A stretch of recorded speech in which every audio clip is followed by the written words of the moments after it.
So we should probably talk, I think, a bit more about Andy Burnham more on this channel. Not that we haven't done already, but Andy Burnham, if you don't know who he is the mayor of Greater Manchester, has been for quite a while now. And there has been often talks about where he will go next. Because I will tell you this now, if Andy Burnham goes and he joins the parliamentary party, which everyone expects him to do, and I'm not gonna lie, him standing for a seat in that area in the Greater Manchester region, he's pretty much a shoe-in to win. He is incredibly popular as Manchester's greater mayor. Once he gets in there, he will be able to galvanize a lot of stuff. He is a go-getter. He has proven that time and time again as Manchester's regional mayor. He has got stuff done which people said, that'll never happen. Regional mayors can't make that happen. Andy Burnham's made that happen. And he has been very much the template for many of the other Labour regional mayors to follow. Oliver Coppard, mayor of Sheffield City region, is following the Andy Burnham playbook. Can't remember her name now off the top of my head. Damn it. She's the East Yorkshire one. She's also following from the Andy Burnham playbook. Sadiq Khan, technically, Andy Burnham sort of copying him in some ways, but in other ways, he's gone further than Sadiq Khan. Someone else who, if he were to join the parliamentary party, would certainly be a very, very big political beast. So make no mistake, when he speaks and he talks, he does gain a lot of attention. And this weekend, there is a new conference. Well, there is the annual Conference of the North, which is all about this is the North, descends all the way back, like the trail of this goes all the way back to the days of the Northern Powerhouse, back during the Cameron Osborne days. And again, it's a big sort of conference of Northern leaders, businesses all come together and say, this is the North, this is how good it can be. And yet, I understand he's in America. I understand, sometimes events can overplay things, but it would be very nice to see some, heavy hitters attending this conference from the Labour government. But again, I understand why he's not, because he's in America. Sometimes world events overtake these types of things. Bit more important than going to the Conference of the North. I understand that, but as you can see, we are very sort of pro North up here. So before we go into Andy Burnham's talk about this, and why almost certainly he is now pushing for a new deal in the North with the Northern leaders, the future of Britain, even himself, he is about to make the case that the future of Britain itself will be decided in the North. Then yeah, I think it's certainly worth listening to on him for this. So before we do go on into that, please remember to click the like, share, and subscribe button. Down below, there are links to my Patreon page, the one-off donation link called Buy Me Coffee, or you can, buy me coffee, the YouTube thank you button, and of course the Pony Club down below as well. And of course, you can hit the like and share button too. So let's crack on then into this. Andy Burnham writing in The Guardian with the title of Westminster Be Warned. Britain's future will be decided in the North. Get on the right side of that. So, whenever the next general election comes, two things are already seem to be clear. It will be unlikely of any that we've experienced before, and it will be either won or lost in the north of England. This is the new political reality of 2025.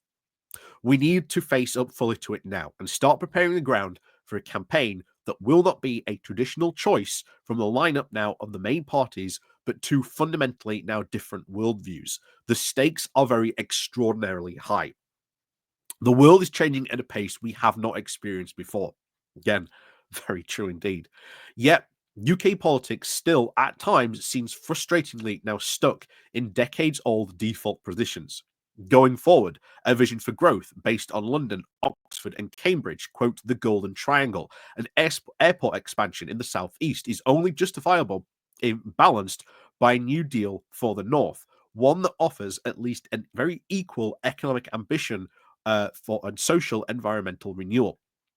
Yeah, very true. I understand, and don't get me wrong, I understand the whole um, golden triangle, analogy. I know why they are doing it because it's like, why go and build all these new facilities somewhere else?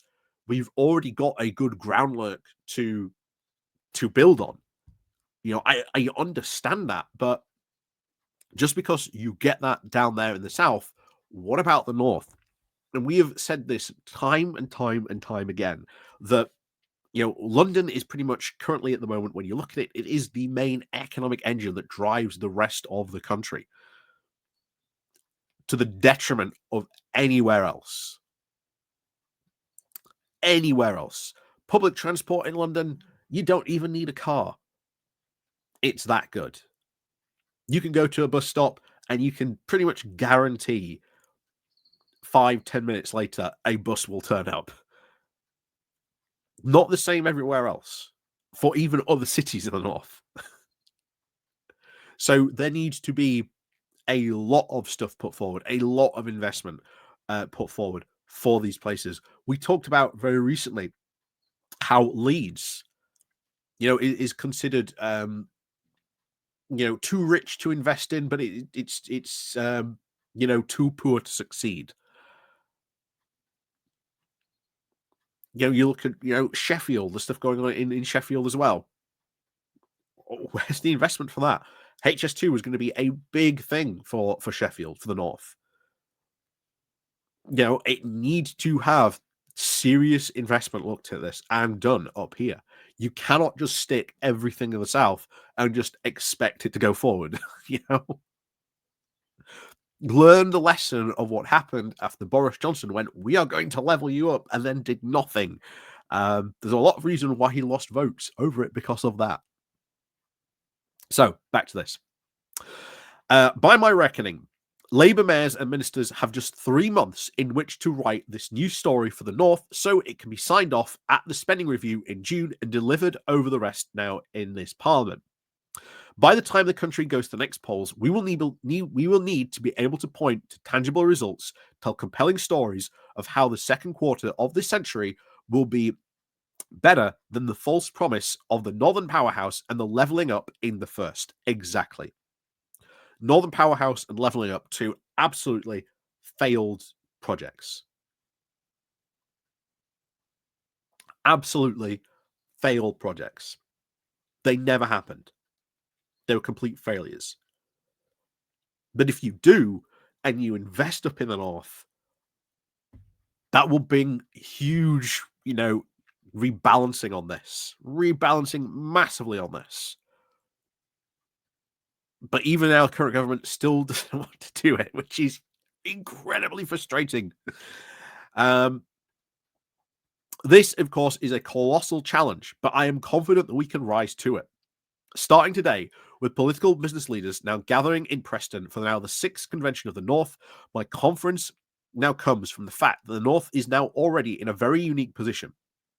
With now a set of now devolution agreements covering more than 80% of the population, rising to 90 in now of May of 2026, we have now even a greater ability to deliver far more quickly than other parts of England.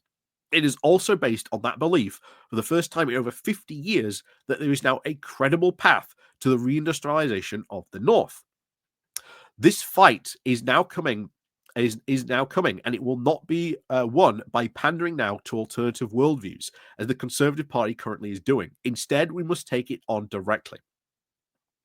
First of all, by setting its face against net zero, Reform UK is now turning its back on the North's best chance to bring back high quality, well paid jobs in large numbers. Two things that have begun to happen this week that should give us courage now to stick to our guns. We've already talked about this, about the CBI report. Net zero is the only now growth sector in the UK, grew by 10% last year. We should be investing in this and in net zero and in these technologies and in this green industries of the future. And the North is the place to do it. So first of all, the CBI reported on Monday, as we talked about as well, on how net zero sector grew by 10.1% in 2024, has now almost 1 million jobs with an annual average wage paying far higher than the national average. Encouragingly now, the North is playing a real growth in this success story. Though with the right investment now, our very unique geography means that we can be a global player in the green economy and in time a net exporter of green energy. Yeah, every single time we've talked about this, every single time takes investment to do it. But if you do it, it's worth it. It's so worth all the benefits of it. Second, now, the inconvenient truth now for reform is the main reason, of course, for rise in energy prices. According to Ofgem, this is driven by gas more than anything. When you combine that with the privatization that left the British public paying way more for energy than people in other countries, arch Thatcherites Nigel Farage, Richard Trice, and Rupert Lowe suddenly find themselves very much on the wrong side of the argument. The arch Thatcherites were, of course, the very same people who advocated the sell off of council homes back in the 1980s. And that brings me now to the second component of what would be a compelling plan for the North. With more available land than any other part of England, we are in a position to be able to make and build quicker the biggest contribution to the mission of 1.5 million new homes. However, rather than building just any new homes, there is a very clear case for a market at least in a leading third social homes and building the majority now in the North by the next election as a new generation of council homes. Yes. Yes, yes, yes, yes, yes. Do that, please, on this. Green homes are then, of course, very much cheaper to rent and cheaper to run. It would also show a very serious intent to now improve the lives of our residents, as well as remove our communities now from the grip of the housing crisis. This would, of course, this new drive would, of course, now reinforce the North's green energy revolution, while bringing forward reforms now of on the back of a broken energy market towards more localized solutions. Again, this is why we have to do it.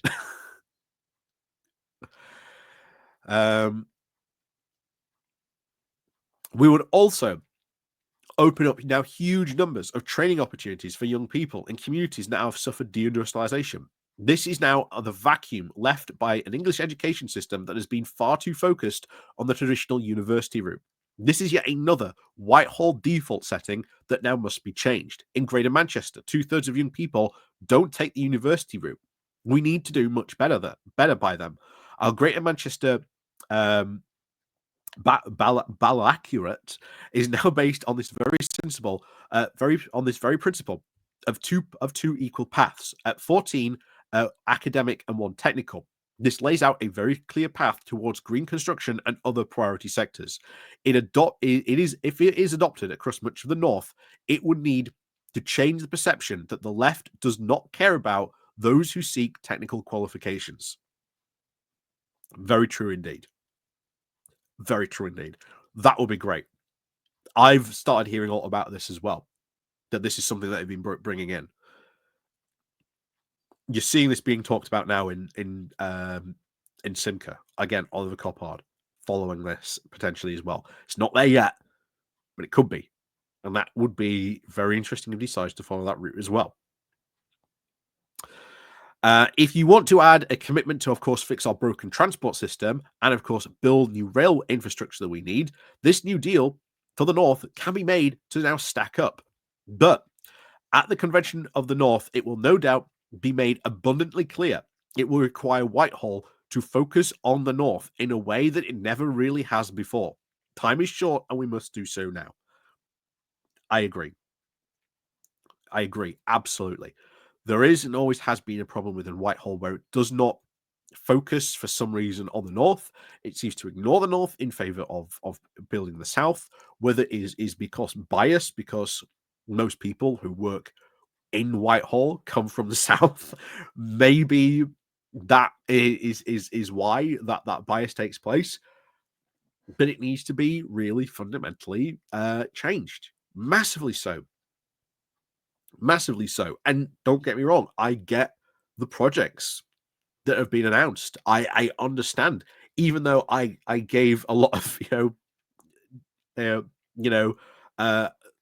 arguments against people like Michael Gove, who also put the same idea. I understand why he was doing it, but he was part of a government that was constantly saying, "We are going to invest in the North. Don't worry, we're going to level you up." Meanwhile, oh yeah, we're just going to put all this money into into this gap between Cambridge and Oxford, and this is why they were doing it. I understand why. I understand why the Labour government is also pursuing that as well. It makes sense to invest in there. However, there's the rest of the country you are now going to ignore. And if you don't invest in them, if you don't give them that stuff, he'll and like I say, he's lent out two very good reasons. Very good reasons for that. Laying out, the green industries of the future. We do have all that extra place where we can build all those new generation of green council homes, which can then feed in to all those new green industries to help build. It just takes, I think, a will.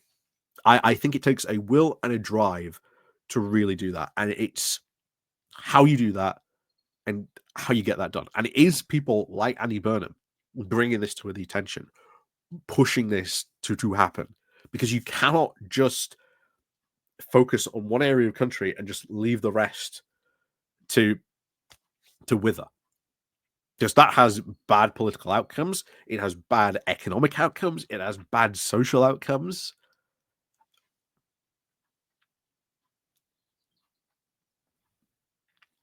And it's the most obvious self-win open goal there is. Will it happen? I want it to happen, but I'm very skeptical as always, as most people in North are when it comes to this. But you look at people like Andy Burnham, who are real champions of the North, and you're like, he needs to go into the parliamentary party. He really needs to go into the parliamentary party, because he will start kicking ass in a very significant way. And as I've said before, he's potentially one of the future leaders of the Labour Party. So we'll see.